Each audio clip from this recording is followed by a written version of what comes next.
I'm here to introduce FreightFox. According to the FreightFox website, the firm was conceptualized as a tech and services offering to revolutionize Indian industrial logistics, and revolutionize it did. In May this year, FreightFox won the first edition of the National Unified Logistics Interface Platform, or ULIP hackathon, hosted by Niti Aayog, with results announced by the NICDC Logistics Data Service. FreightFox created a strong minimum viable product, or MVP for short, with their advanced geospatial analytics capabilities using machine learning to derive meaningful and actionable insights. To share more insights on FreightFox, we have with us co-founder Nitish Rai.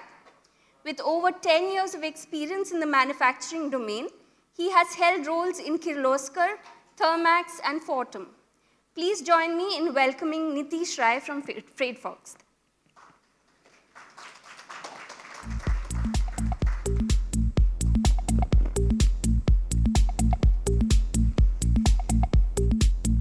Thank you. Good afternoon, everyone. I hope I'm audible. I just put the theme because we are from pharma industry, and that's what is the focus. So we are surging, or we were rising up from the COVID times, from the challenging times, reforming ourselves with the current situation which is there, and then we are ready to roar or ready to take it to the next level. So I'll be taking you through some of the insights, some of the things which we are doing around in the transportation and logistics space. There were some very interesting discussions which were going on, and 1814 when there is basically a deterministic approach which was introduced by one of the great philosophers, when we said that if we know the past, we can predict the future. Fast forward 1927, we came to know when Heisenberg actually told us that we can't even predict the present correctly. And in some or the other form, today we say that we consistently are encountering the various risks which are coming in, rebalancing ourselves or trying to recalibrate, reconfigure ourselves. Complexity further is getting created because of the changes which are happening, having a compounding effect, and the cycle goes on. The change is exponential, is what I mean to say. And as we were talking about the new normal, or what is going to be the new normal, what we are observing from last 2 years at least, and we started our journey in 2020, that too in October 2020, the new normal basically is, I believe, no normal basically. We are constantly evolving to the situations which are coming across. This is a slightly busy slide, but I'll just try to highlight something for you. If you look at the one which is on the top side, where we look at the last 10 years of pharma industry, and there are two metrics which I've just covered quickly, because supply chain logistics finally having impact on those things.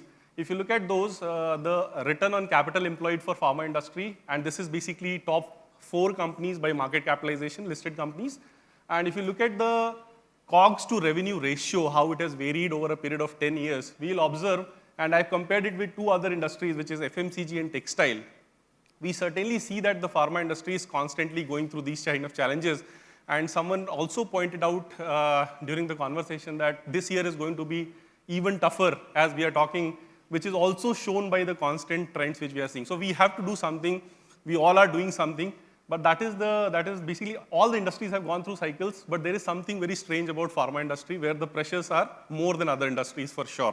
When we look at one of the, and I've just taken it from the KPMG Supply Chain Stability Index, if we look at particularly the data which is there from 14 years about key performance indicators which are there, we'll observe that, and we were talking about the value around the supply chain and what value it is delivering, but logistics has been the predominant cause of stress in supply chain, accounting for 71% variability right now, and creating that volatility and creating the challenges in the overall scenario which we are facing. This is just, and if you look at the capacity and supply chain workforce, they are basically 19 and 10% respectively. And this is basically as soon as October as we speak. When we look at the problems which we are facing, and this is where the context of FreightFox comes in, we have certain things which are going on in the overall context, in the overall industry, in our operations, which can be controlled by us, which cannot be controlled by us. There are few things which are internal and few things which are external. See, zone of uncertainty, what you see is basically the information opaqueness. And when we talk about logistics particularly, the information asymmetry or the information opaqueness is one of the primary reasons why we look at, and we are talking constantly about the cost and openness in terms of sharing the balance sheets. But we all know that because of the prevalent agency theory, what we come across in a transaction, there'll always be underlying motives, and that is where we need to understand on our own, keeping us in focus, that how we can move from zone of uncertainty to zone of certainty. How can we internalize the external volatilities which are prevailing in the market with regard to logistics specifically what we refer to. The current perspective, if you look at, and this is basically again coming to one of the major factors, and something which is on the slide is there. But today, when we do procurement in logistics, when we focus on the transportation as procurement, the most of the things which we see is basically on the transactional side, operational side, but a very less focus on a strategic front. I'll give you an example, and we were talking about Ariba or any of the platforms which we were discussing about, and we deploy reverse auctions. Now, simple reverse auctions basically pin down a number, and then there is a race among the partners basically to go down and reduce it. We have not transformed ourselves into something called as combinatorial reverse auctions, which we have enabled at FreightFox, wherein service cost, capacity, sustainability, and many more, maybe 8 more parameters can be brought on together before providing or before giving a share of business to a particular partner, whether a freight forwarder or a transport partner. What we need to do is we need to strategize more. So for example, one more thing which we come across practically is the supplier selection methodology when it comes to transportation. We generally follow probably very set rules which are qualitative, more qualitative in nature. And very few places we have observed that we are deploying techniques like analytical hierarchy process or multi-criteria decision-making kind of things or algorithms over maybe 500, 700 or 800 different partners to understand which will suit us better or which will be better for us in the context of our operations. At FreightFox, what we do, and this is basically a cycle which we follow, is at all the organizations in some or the other form are either automating their processes currently, or they are at a phase where they have already automated it, but they need to take it to the next level. I'll give you an example. So if the supplier selection was qualitative, can we bring it to an AI-based supplier selection methodology? That is basically automate to augment philosophy. And then we when come to the recommendation phase, that becomes the amplifying phase. So similarly, doing a market analysis is basically automating it. Understanding the factors and simulating the freight rates basically becomes the augment phase. And amplify is predicting those freight rates in the future, basically is what, the combination of it basically. So all the stages basically are covered by the single platform, the single solution which we have developed and working on it for last 2 years. One of the examples, and we say that the freight rates or especially the logistics spend which is happening is impacted by the external parameters, but it is not always so. If you look at the slide, and I would like you to focus on this part of it, you will find that there is an inherent inconsistencies which are there on our trade lanes or the network which we are operating on. And generally, our estimation, while we are releasing the RFQs, some lanes remains, the historical condition remains consistent for us, relatively consistent. This is again done based on pure data-driven approach. Some lanes or some network portions, whether it is international, whether it is domestic, we always underestimate or overestimate. And that is where we face that the service levels of the transport partner also suffers and we end up escalating our costs. So these are the kind of things which are internal alignment which we need to understand through the technology, through the data, and to decode it to a level where we can have a clear visibility. This is an example. So I spoke about the internal alignment where our operations are getting, or our operations are impacting the freight cost which is there. Now external operations, basically, or this is an example of transportation network which you see on the screen. What we do at FreightFox is using the data, which is external data, and using the internal data of the organizations, we dissect the network into different behavioral segments. So transportation network behaves in very, very different ways. So if you look at this particular quadrant system, there are some parts of the lanes which are dense hauls, and I have just represented it. This can be done for exim freight in a different way, but dense haul means that there is a volume which is flowing on both the sides of the origin destination which is going on. These are generally high volume kind of trade lanes which are there. Head hauls basically are the headaches, basically what I have written, because imagine you have to send a consignment from Pune or from Mumbai to Guwahati. That is typically a head-haul behavior where you will feel that everybody wants to charge a higher freight while going to. Why we do this? Because when we dissect this, we understand that what are the key transport partners or the logistic partners which will suit this segment, this segment, this segment, and this segment. For example, aggregators, large 3PL companies are suitable for dense haul lanes. Fleet owners having 50 trucks, 100 trucks, 150 trucks, more suitable for this kind of operation. The regional, very regional niche operators, very suitable for this. This is a leverage we can go with any partner actually, which is where the capacity is available. So these are the kind of segmentations which we create in the transportation network for the organizations to be very, very clearly and transparently understand their network behaviors and how it is going to impact the cost, budget, everything. The entire budget orchestration for annual freight spend can be done, again, based on various profiles which are created out of this kind of spend analytics. As I said, I'm very happy to share, and Manjula also said that we were among one of the 4 companies starting where we were integrated with Unified Logistics Interface Platform. So we are already integrated with ULIP. And what you see here is a real outcome of ULIP. Today, using the ULIP data, using the in-house data which we have about the freight and about 25 macro factors which we track, which includes industrial power consumption, chimney emissions, agri arrivals, industrial activity in various formats, clubbed with the FASTag data of all the trucking, how it is moving across various corridors in the country, gives us the supply and demand float basically of any given region. And that too, we can actually locate it. So what all it gives us is the supply demand gaps which are there. It also tells us that what is the kind of latencies which exist when a truck of particular type moves from western region to northern region, southern region, eastern region, in winters, in summers, in rainy season. So all those things are part and parcel of this entire analysis, where we got the internal element, we got the external segmentation, and then we know the intelligence as well. Superimposing all these things provides us with a very well-rounded approach towards freight procurement or toward transportation procurement.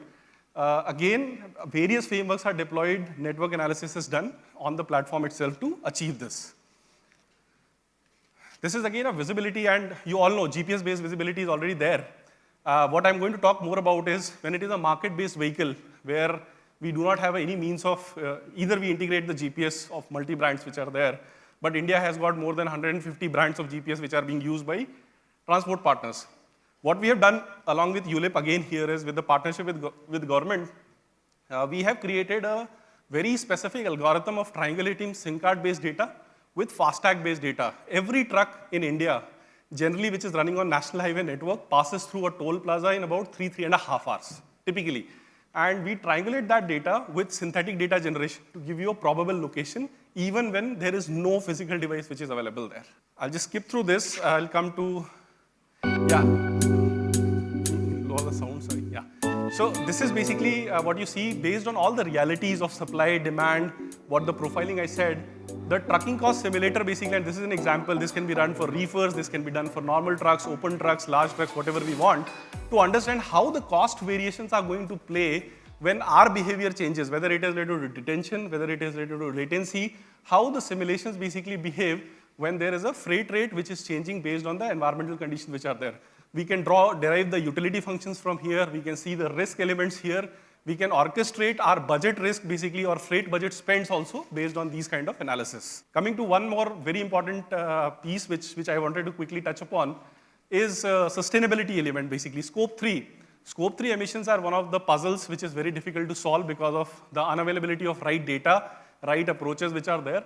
And that is where, and if you look at why it is important, it's about 3% of the vehicles basically are commercial vehicles. So commercial vehicle comprises of 3% of the population, but they actually are responsible for 34% of carbon emissions and almost 53% of particulate emissions.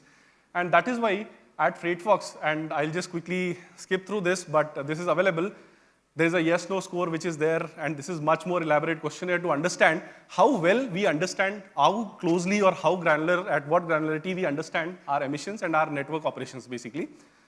But to solve this, what we did was at FreightFox, we created a real-time emission measurement, scope 3 emission measurement framework.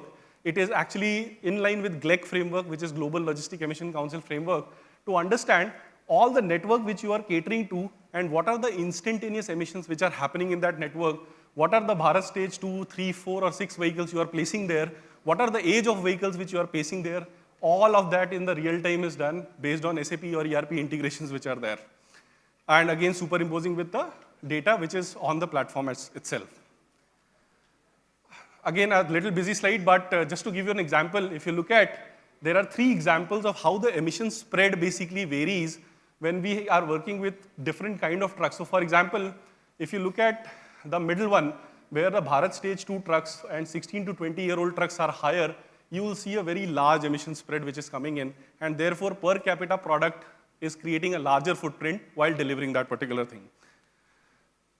You get a clear visibility of fleet mix, fuel mix, age mix at a granular level in the real time. So for example, how this helps beyond sustainability is if you look at your freight budgets, they are basically decided on particular fleet mix or a particular type of truck usage which is there. If that is dynamically varying, how the budgets are also changing or deviating can also be measured here, again with the impact of sustainability element, what's happening there. So those are the elements which are available at a granular level, analysis at a granular level for you to understand. Again, finally, just quick takeaways is that when we are facing risk, there are ways to solve for it, and data gives us that insight, and we can derive the strategies from those insights and act upon it. So data basically is one of the center themes, but it has to be seen in the context. It has to be acted upon with the strategies like I shown in terms of procurement or in terms of supply chain KPIs, and then we get the best results out of it ultimately. And finally, what I keep on saying wherever I go is that there are challenges, there are problems, and we are, as also someone stated, that 30 years back or 40 years back also somebody said that 50% is delivering the package, 50% is information. It is still valid. So things are changing. I believe things are changing, but the volatility is also and the uncertainty is also higher. And therefore, we need to be innovating constantly and have impatient optimization to actually surpass that and deliver the impact which we are looking for. That's all from my side. Thank you.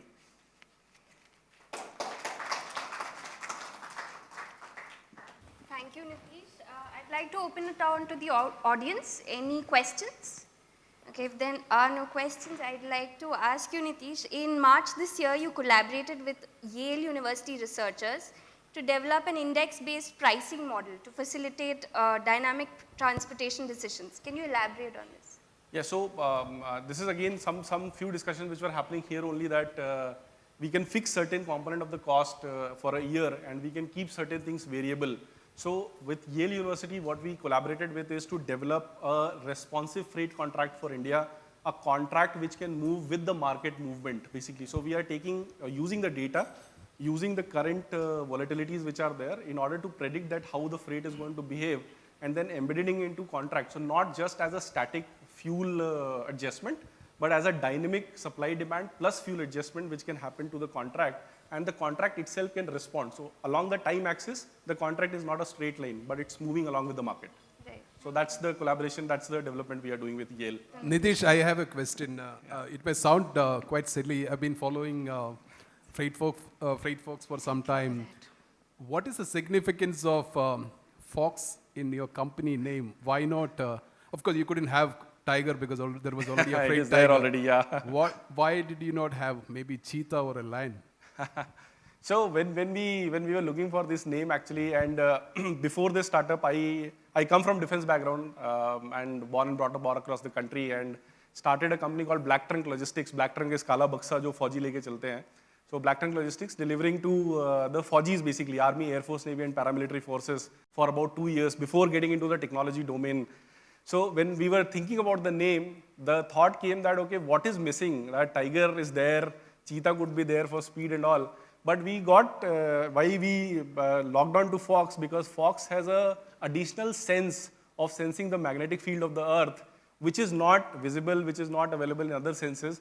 And it can actually align itself to hunt with that actually. And that's what was the major core area, thrust area with the data which we wanted to do. And that's why the name FreightFox was selected. Thanks, fascinating.